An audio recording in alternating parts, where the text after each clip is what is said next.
বিয়ের ১ মাস পরেই আমার বর এই দুনিয়া থেকে আমার জীবন থেকে চিরদিনের জন্য চলে গেল। আমার শাশুড়ি তার ছোট ছেলের সাথে আমার বিয়ে দিল যে কিনা এখন শুধুমাত্র ১৫ বছর বয়সী। আমি ভেবেছিলাম আমার বিয়ে যার সাথে হলো সে তো বাচ্চা, কিন্তু আমার নাম অদিতি আর আমি ভীষণ সুন্দর ছিলাম। আমার জীবনের সব কিছুই ঠিকঠাক ছিল। আমার এমন মনে হতো যেন আমার জীবনে আর হয়তো কখনো কিছু খারাপ হবে না। কেননা আমি কখনো কোনো খারাপ কাজ করতাম না, কিন্তু আমাদের জীবন সম্পর্কে এরকম কথা ভাবা উচিত না। সেটাই হয় যেটা কপালে লেখা থাকে। আমার মা এই দুনিয়ার ছিল না, আমার একটা সৎ মা ছিল। আমার বাবা ঘরে বেশি মনোযোগ দিত না, এমনিতে তো আমি ঘরের সব কাজই করতাম, বাচ্চাদের টিউশন পড়াতাম। এজন্যই সবাই আমাকে বলতো যে তোমার মা কখনো তোমার বিয়ে হতে দেবে না। প্রথমত সে একটা চাকরি পেয়ে গেছে, তার উপরে ৫,০০০ টাকা করে। তুমি রোজগার করো, কিন্তু বাড়িতে বাবার কথাই চলত। বাবা যেটা বলতো সেটাই হতো। আর এই জন্যই বোধ হয় ব্যাপারটা বদলে গিয়েছিল। আমি ৫,০০০ থেকে ১০,০০০ টাকা পর্যন্ত খুব আরাম করে কামিয়ে নিতাম, যেটা কিনা আমি আমার মাকে দিয়ে দিতাম। কিন্তু তাও একদিন আমাকে আমার মা বলল, তোমার জন্য সম্বন্ধ দেখেছি। আমি অবাক হয়ে গিয়েছিলাম। আমি ভাবলাম হয়তো ইয়ার্কি করছে, কিন্তু সে আমাকে এটা বলেনি যে তোমার জন্য সম্মানিত, যেখানে ঠিক হয়েছে তারা তোমায় দেখতে আসছে। সে বলেছিল যে তোমার জন্য সম্মত দেখা হয়ে গেছে, কথাও পাকা হয়ে গেছে, তুমি বিয়ের জন্য প্রস্তুত হও। ১ মাসের মধ্যে তোমার বিয়ে হয়ে যাবে। আমি অবাক ছিলাম, কিন্তু ভিতরে ভিতরে খুশিও ছিলাম। কেননা আমার জীবনের একটা নতুন মোড় আসতে চলেছে। আমি তো হৃদয় থেকে এই কথাটা বের করে দিয়েছিলাম যে আমার বিয়ে হবে, কেননা আমি ভাবতাম আমার মা কখনো আমার বিয়ে করাবে না, কিন্তু এখন এই সমস্ত কিছুই হচ্ছিল। এজন্য আমি ভীষণ খুশি ছিলাম আর আমি হাসতে হাসতে বিয়ের প্রস্তুতিতে জুটে গেলাম। বিয়ের রাতে অনেক কিছু অদ্ভুত ঘটল। আমি তোমার বরকে দেখলাম না। আমাদের দুজনকে একসাথে বসানো হলো, কিন্তু আমি নিচের দিকে তাকিয়েছিলাম। নববধূর মধ্যে এত সাহস কোথা থেকে হবে যে সে মাথা তোলে আর ঘাড় ঘুরিয়ে নিজের বরকে এক ঝলক দেখতে পায়? এজন্য আমিও দেখিনি। এরপর যখন আমি ঘরে বসেছিলাম তখন আমি আমার বরকে দেখলাম। আমি জানতে পারলাম যে সে কতটা সুন্দর আর একজন ভালো মানুষ ছিল। সে প্রথম দিনেই আমাকে অনেক সম্মান দিয়েছিল, আমার সাথে হাসি মজা করেছিল, আমাকে একটা উপহার দিয়েছিল। তার বাড়িতে শুধু তার মা আর একটা ছোট ভাই ছিল। সে আমায় বলেছিল যে আমার ছোট ভাই আমার সন্তানের মতোই, তার বয়স যদিও ১৫, কিন্তু আমার জন্য সে তো তার থেকেও ছোট। কেন না, যখন ২ বছরে ছিল সে তখন বাবা এই পৃথিবী ছেড়ে চলে গেল। আর সে বাবার জন্য ভীষণ উদাস থাকত। এই জন্য বাবার জায়গা আমি নিলাম। আমি রোজ রাতে তাকে বুকের সাথে জড়িয়ে ঘুম পাড়াতেন। তখন থেকে সে আমার জন্য এমন যেন সে আমার নিজের সন্তান।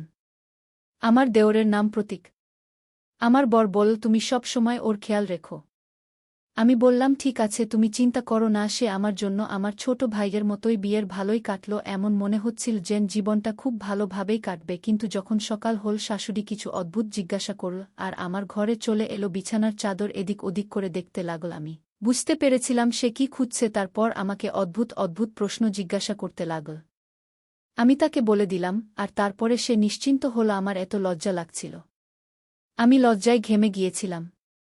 আমি ভাবতে লাগলাম মহিলারা এরকম আচরণ কেন করে? তার নিজের তো কোনো মেয়ে ছিল না। যদি তার নিজের মেয়ের সাথে এই সমস্ত কিছু হতো তাহলে তার কেমন লাগত?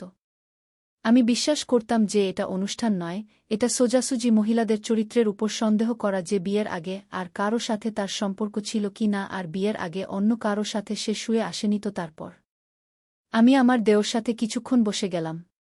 আমার শাশুড়ি বলল যে তুমি এবার তৈরি হয়ে নাও, রোজ তোমাকে দেখতে আত্মীয় স্বজন আসবে। বিয়ে যেহেতু এত ধুমধাম করে হয়েছে, যখন কি না এত পয়সা ছিল না, কিন্তু আস্তে আস্তে করে সমস্ত লোক তোমাকে দেখতে আসবে। আর তোমার মুখ দেখে তারা যা কিছু পয়সা দেবে সেগুলো আমাকে দিও। আমি বললাম, ঠিক আছে। আমার শাশুড়ি বংশ পরম্পরা চালিয়ে যাওয়ার মতোই শাশুড়ি ছিল, কিন্তু দেওর ভালো ছিল। প্রথমে আমার সাথে হাসি মজা করতে লাগল, তারপর সে অদ্ভুত ধরনের কথা বলতে শুরু করল। আমাকে জিজ্ঞাসা করল, তুমি আর দাদা কি করছিলে? আমি বললাম, আমরা কথা বলছিলাম। সে বলল, তোমরা তাড়াতাড়ি শুয়ে পড়েছিল, তোমাদের ঘরের লাইট বন্ধ হয়ে গেছিল। আমি দেখলাম, আমি অবাক হয়ে গেলাম। আমি বুঝলাম ও আমাদের ঘরের বাইরে বসেছিল, ও আমাদের কথা শোনেনি। তো আমি ভীষণ লজ্জায় পড়ে গেলাম, কিন্তু শেখথা বলতে লাগল, এমন করে বলতে লাগল যেন সে কিছু জানে না। এই জন্য আমি আর বেশি কথা বাড়ালাম না। সে বলতে লাগল, তুমি কোথায় ঘুমাও দাদা, কোথায় শোই? আমি কিছু বুঝতে পারছি না যে একে আমি কি জবাব দেব। তারপর জিজ্ঞেস করতে লাগল, তোমরা দুজনে একসাথে সহ আমি ভীষণ লজ্জা পেলাম। সন্ধ্যাবেলায় আমি আমার বরকে এই কথাটা যখন বললাম যে সে এভাবে আমাকে প্রশ্ন করেছিল, অদ্ভুত কথা, এত ছোট বাচ্চার মাথায় এত প্রশ্ন, আমার বর বলল, আমি তোমাকে বলেছিলাম তো তার খেয়াল রাখতে হবে তোমায়, তুমি প্রথম দিনেই তার অভিযোগ আমাকে শোনাচ্ছ। আমি বললাম, আমি অভিযোগ শোনাচ্ছি না, কিন্তু আজকালকার বাচ্চাদের মাথায় এই ধরনের প্রশ্ন আসা উচিত না। আমার বর বলল, সে তোমাকে এমন কিছু প্রশ্ন তো করেনি, ওই সমস্ত ভেবে প্রশ্ন করেনি। এই বয়সে এই ধরনের জিজ্ঞাসা মনের মধ্যে মানুষ জিজ্ঞাসা করতে পারে। আর আমার ভাই ভীষণ নিরীহ, তার খেয়াল রাখতে বলেছি, আমি তার দুর্বলতা বা ভুলগুলো খুঁজে খুঁজে বের করতে বলিনি। সে বেচারা তোমার আগে পিছনে ঘুরতে থাকে বৌদি বৌদি করে, তার মুখ কখনো হাফায় না। আর তুমি এক যে ওর জন্য এই ধরনের চিন্তা ভাবনা রাখো। আমি তো অবাক হয়ে গেলাম যে আমার বরের কি হয়েছিল। সে সত্যিই নিজের ভাইয়ের ব্যাপারে অনেক বেশি নরম আর আবেগপ্রবণ ছিল। এই কথাটা বুঝতে আমার বেশি দেরি হয়নি যে আমার বরকে খুশি রাখতে হলে তার সামনে তার ভাইয়ের বিষয়ে খারাপ কথা বলা চলবে না, না হলে তার খারাপ লাগতে পারে। এরপরে আমি এরকম কিছুই বলতাম না। আমাদের বিয়ে হয়েছে মাত্র 1 সপ্তাহ হলো। আমার বর সোজাসাপটা মানুষ ছিল না। সে আমার সঙ্গ দারুণভাবে উপভোগ করত। সে আমাকে ছাড়তেই চাইত না। একদিন তো সকালবেলায় আমার শাশুড়ি আমাকে ডেকে ডেকে হয়রান, কিন্তু আমার বর তার কাছ থেকে আমাকে উঠতে দিচ্ছিল না। সে বলছিল, আমার সাথে ভালো ভালো কথা বলো, আমার চোখের দিকে তাকাও। তুমি কি কখনো সিনেমা দেখেননি, যেমন সিনেমার হিরো হিরোইন একে অপরের সাথে বসে কথা বলে, তেমন তুমি আমার কাছে বসে কথা বলো। আমি বললাম, তোমার মা আমায় ডাকছে, হয়তো কোনো কাজ আছে, কেননা 10টা গেছে, সকালে 4 বা 5টা তো বাজেনি। কিন্তু আমার বর আমার সাথে কথা বলতে থাকছিল। আর তারপর সেটাই হলো, আমার শাশুড়ি আমাকে বকা দিল। আমি এই সব লোকেদের বুঝতে পারছিলাম না, এটা একটু অদ্ভুত ছিল। আমার শাশুড়ি বলে দিল, তুমি তো আসতে আমার ছেলেকে নিজের আঙুল জড়িয়ে নিলে, তুমি ছাড়া তো সে আর কিছু দেখতে পায় না। আমি বললাম, এরকম কোনো ব্যাপার না। এবার সে যদি নিজে থেকে আমার পেছনে পেছনে ঘুরে, তাহলে আমি কি করতে পারি? কিন্তু আমার বর আমাকে বলেছিল আমার মায়ের সব সময় খেয়াল রাখবে, তাকে খুশি রাখবে। এজন্য আমি পুরো ঘরের কাজ ভালোভাবে করতাম, কখনো কিছু বলতাম না, কোনো জবাবও দিতাম না। আর যদি জবাব দিতাম, অন্যভাবে দিতাম, যাতে সে রাগ না করে। আমার বিয়ে হয়েছে এখনও 1 মাসও হয়নি, যখন আমি একটা বাজে খবর পেলাম যে আমার বর এই দুনিয়া থেকে চলে গেছে। এরপর আমরা অনেক বেশি সমস্যার মধ্যে পড়ে গেলাম, আর ভাবতে লাগলাম এটা মিথ্যে খবর। কিন্তু যখন লাশ বাড়িতে আসলো, তখন তো আমাদের হুঁশ উড়ে গেল। আমার শাশুড়ি, দেওর আর আমি খুব বাজেভাবে চিৎকার করতে লাগলাম, কান্না করতে লাগলাম। আমরা প্রার্থনা করেছিলাম যে এই খবরটা যেন মিথ্যা হয়, কিন্তু আমার বর এই দুনিয়া থেকে সত্যিই চলে গিয়েছিল। এই দুঃখটা আমার জন্য অনেক বড় শক ছিল। আমার মা বাবা বলছিল, বাড়িতে থাকো, এরপরে আমরা তোমাকে গিয়ে নিয়ে আসব। আমি কাঁদলাম আর যন্ত্রণায় ছটফট করতাম। আর আমার শাশুড়ি আমায় বলতো, তুই এসেছিস, ওই জন্য আমার ছেলেকে খেয়ে নিয়েছিস, তুই অপয়া, এই ঘরের সম্পদ চলে গেল, আমার ছেলে চলে গেল, সবকিছু বরবাদ হয়ে গেল, সবকিছু শেষ হয়ে গেল, তুই কেন এসব করলি? এই 4 মাসে আমি শুধু টিটকারি শুনতে শুনতে কাটিয়ে দিলাম। কিন্তু তারপরে সময় শেষ হয়ে গেল, তখন আমি এটা ভেবেই চিন্তা ঝেড়ে ফেললাম যে এবার আমি আমার কাছের মানুষদের কাছে চলে যাব। এমনিতেও এবার আমার জীবনে খুশি থাকার জন্য আর কী বা ছিল? নিজের মাও তো ছিল না, ছিল সৎমা। যখন আমার বাবা, আমার সৎমা আমাকে ফেরত নিতে আসলো, তখন শাশুড়ি এমন একটা কথা বলল যেটা শুনে সবাই অবাক হয়ে গেল। আমার শাশুড়ি বলল, আমি একে ফেরত পাঠাতে পারব না, এ আমার ছেলের বিধবা। আমার বাবা বলল, আপনার ছেলে তো এই দুনিয়াতেই রইল না, তাহলে এখানে কি করবে? কিন্তু আমার শাশুড়ি বলতে লাগল, ওর জন্যই তো আমার ছেলে মারা গেছে, আর এবারও এখান থেকে চলে যাবে। আমার বাড়িতে রোজগার করার কেউ নেই, একা আমার ছোট ছেলে আছে যে স্কুলে পড়ে, তাহলে কি আমরা না খেয়ে মারা যাবে? আমার ছেলের জায়গায় রোজগার করবে আর আমাদের খরচা চালাবে। আমার বাবা বল যে এটা ভীষণ বাজে একটা কথা, এরকম হওয়া উচিত না। তখন শাশুড়ি জোর জবরদস্তি করতে লাগল, আর আমার বাবা ও শাশুড়ি মা ঝগড়া লেগে গেল, অনেক তর্ক হল, কখনো কথা এদিন গেল তো কখনো ওদিক। যদি আমাকে জিজ্ঞাসা করা হয়, স্বাভাবিকভাবে আমি ফেরত যেতে চাইছিলাম, আমার ওই বাড়িতে দম বন্ধ হয়ে যেত। কিন্তু আমার শাশুড়ি বলছিল যে এখান থেকে যাবে না। আমার শাশুড়ি নিজে কিছু আত্মীয় স্বজনকেও ডেকেছিল, যারা খুব বাজেভাবে ঝগড়া করার জন্য তৈরি ছিল। অদ্ভুত ধরনের কথা হচ্ছিল। তারপর সিদ্ধান্ত এরকম বেরোল যে আমার দ্বিতীয়বার বিয়ে করিয়ে দেওয়া হবে, তখন আমি এই বাড়িতে থাকতে পারব। কিন্তু এই বাড়িতে তো একটাই ছেলে ছিল, তার সাথে আমার বিয়ে করানোর কথা হলো। সবাই বলল, ছোট তো কি হয়েছে, এই মেয়েটারই বা 30 বছর কোথায় হয়েছে? আর এইভাবে আমি বাড়িতে থেকে গেলাম। এই বাড়িতে তারপর আমি বড় হয়ে গেলাম, আমি কিন্তু এই সমস্ত কিছু চাইছিলাম না, কিন্তু আমার শাশুড়ি আমার বাবাকে রাজি করিয়ে নিল। আমার সত্ত্বা বল ভালো কথা। আমরা যদি একে নিজের ঘরে নিয়ে যাই আমাদের কি লাভ হবে? দ্বিতীয়বার তার বিয়ে হবে না, কোথাও থেকে দ্বিতীয়বার সমন খুঁজব একজন বিধবার জন্য সম্বন্ধ কি এত সহজ? আজকাল তো কুমারী মেয়েদেরই সম্বন্ধ পাওয়া যায় না। এজন্য একে এখানে থাকতে দেওয়া হোক, না হলে সমাজের লোকেরাও কথা শোনাবে একটা মেয়ে যে আমার সভা হতে চলেছে এই অফারকে নাকচ করার বদলে এখানে ওকে নিয়ে আসা আমাদের ঘরের জন্য ঠিক হবে না। আমাদের ঘরেও তাকে বিধবা বলা হবে। আমার মা অদ্ভুত কথা বলতে লাগল বাবাকে রাজি করানোর জন্য। আর তারা আমাকে ওখানেই ছেড়ে চলে গেল। কিছুদিন পরে আমার বিয়ে আমার ছোট ভাইয়ের সাথে করিয়ে দেওয়া হলো, যাকে আমার বর নিজের ছেলে বলতো আর যাকে আমি বাচ্চাই ভাবতাম। আমি আমার বরের মৃত্যুতে এত টাকা দিইনি যতটা এই বিয়ের কথা শুনে কেঁদেছিলাম আর চিৎকার করেছিলাম। কিন্তু কেউ আমার কথা শুনল না। আর আমার বিয়ে করিয়ে দেওয়া হলো। আমার বিয়ের সময় আমার শাশুড়ি আমার মাথা জোর জবরদস্তি ধরে আমাকে হ্যাঁ বলে দিয়েছিল, তারপরে আমি জেদ করলাম। আমি আমার দেওর সাথে ঘরে যেতে চাই না।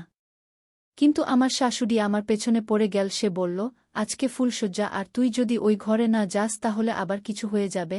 আর তুমি কি আমার দ্বিতীয় ছেলেকেও মারতে চাও? কিন্তু তাও আমি গেলাম না। পরের দিন আমার শাশুড়ি আমাকে বলল, তোমাকে চাকরি করতে হবে। সে পাড়ায় অনেকগুলো বাচ্চাকে জড়ো করল। আর এবার আমি রোজ ২০ থেকে ৩০ বাচ্চাকে পড়াতে লাগলাম। আমার মাথা খারাপ হয়ে গিয়েছিল। আমি ভীষণ ক্লান্ত হয়ে যেতাম। এছাড়া আমি ঘরের কাজ করতাম। ১ সপ্তাহ এভাবেই কেটে গেল। আমি আমার দেওরের ঘরে যেতে ঘাবড়ে যেতাম, যেতে চাইতাম না। আমার মনে হতো সে তো বাচ্চা, আমার সাথে তার সম্বন্ধ করিয়ে দেওয়া হলো। ব্যাস, সে নিজের ঘরে থাকুক আর আমি আমার ঘরে থাকি। তার ঘরে গিয়ে আমি কি বা করতাম? কিন্তু আমার শাশুড়ি আমার পিছনে পড়ে গেল। কিছুদিন তো এভাবেই কেটে গেল। একদিন আমি অবাক হই ছিলাম, আমার দেওর সে নিজেই এরকম বলছিল যে আমার বুকে আমার করে পাঠাও। কিন্তু আমি জানতাম যে সে একটা বাচ্চা, সেই সমস্ত বিষয় কিছুই জানে না, সে জন্যই সেরকম বলছে। তার অদ্ভুত লাগার পরিবর্তে সেই জন্যই খুশি হয়েছিল।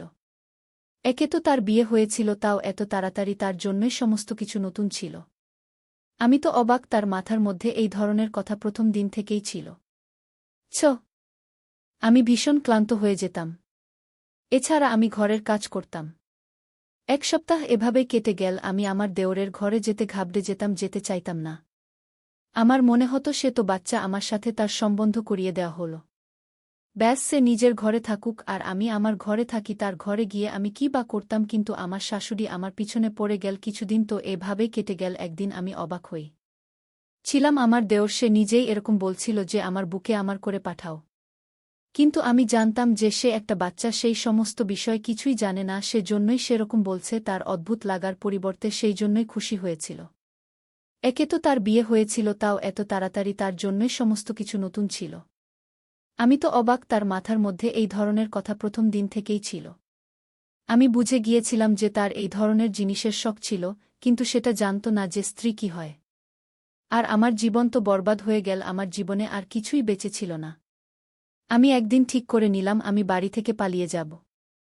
আর এটা এমন কিছু কঠিন কাজ ছিল না। এই জন্য আমি ঠিক করে নিলাম যে আমাকে কি করতে হবে। আমি আমার শাশুড়ি ঘুমানোর পর ঘর থেকে পালিয়ে যাওয়ার প্ল্যান করলাম আর আরাম করে বাড়ি থেকে বেরিয়ে গেলাম। রাস্তা পর্যন্ত পৌঁছলাম, কিন্তু আমাকে আমার দেওর আটকেছিল, কেননা সে এখন আমার স্বামী। সে বলল, তুমি কোথায় যাচ্ছ? আমি বললাম, আমি আমার বাড়ি যাচ্ছি। আমি মিথ্যা বলেছিলাম। সে বলল, তুমি মাঝরাতে এভাবে যেতে পারো না। যদি তুমি যেতে চাও আমি কালকে তোমাকে নিয়ে যাব। আমি বললাম, তুমি বুঝতে পারছ না কেন আমি এখানে থাকতে চাই না? সে বলল, চিন্তা করো না, আমি তোমাকে সাহায্য করব। তুমি যা বলবে আমি তাই করব। তোমার কোনো সমস্যা হবে না, আমি তোমার খেয়াল রাখব। আমি ওই ঘর থেকে পালাতে চাইছিলাম না, কারণ পালিয়ে কোথায় যাব?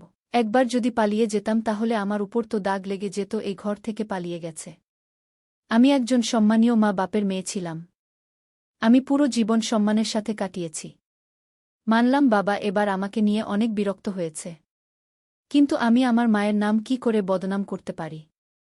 আমি আবার কাঁদতে লাগলাম আর নিজের বরের সাথে বাড়ি চলে এলাম। আমি এরকম বর চাইনি। আমার ইচ্ছে করত না যে তাকে আমি আমার বর বলি। সকালবেলা এই খবরটা আমার শাশুড়ির কাছে গেল, কিন্তু আমার দেওর সব কিছু সামলে নীল, না হলে আমি আবার বকা খেতাম, আর আমি এমনটা চাইছিলাম না।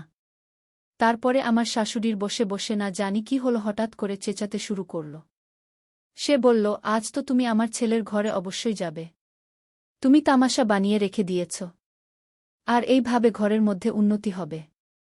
তুমি তার বড় বড় একসাথে থাকবে নাকি আলাদা আলাদা থাকবে এই ব্যাপারটা একদম ভালো না। শাশুড়ি আবার আমায় জোর দিয়ে বসতে বলল, আমাকে বু সাজিয়ে ঘরের মধ্যে পাঠিয়ে দিল। এক মুহূর্ত আমি ভাবলাম ভিতরে গিয়ে ঘরে তালা লাগিয়ে দিই, কিন্তু এমনটা করতে পারলাম না।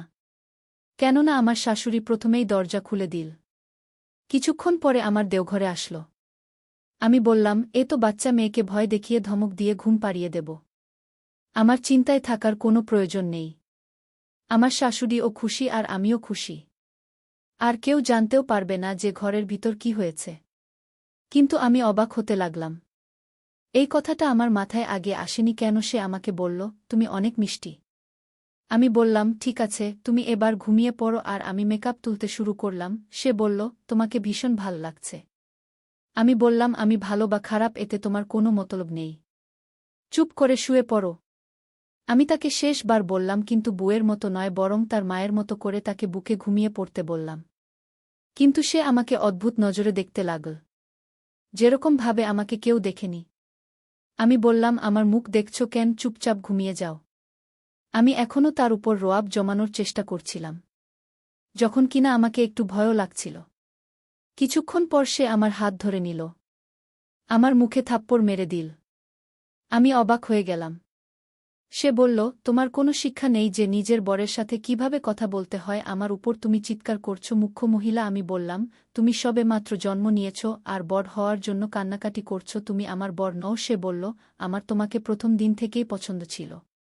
তুমি জানো তোমাকে পাবার জন্য আমি কি কি করেছি? নিজের বাবার মতো দাদাকে খুন করেছি, কেননা আমি তোমাকে পেতে চাইতাম। এটা শুনে আমার হৃদয় কেঁপে উঠল। সে নিজের দাদাকে নিজে মেরেছে। সে বলল, আমি আমার দাদার মোটর সাইকেলের হ্যান্ডেল খুলে দিয়েছিলাম, যার জন্য সে একটু এগিয়ে গিয়ে তার হ্যান্ডেলে উপর থেকে নিয়ন্ত্রণ হারিয়েছিল। তার অ্যাক্সিডেন্ট হয়ে গেল। সবাই এই ভেবেছে সেটা একটা দুর্ঘটনা। সে দুনিয়া থেকে চলে গেল, যখন কি না এটা একটা প্ল্যান ছিল। আমি অবাক হয়ে গেলাম যে সে আমার বরকে খুন করেছে।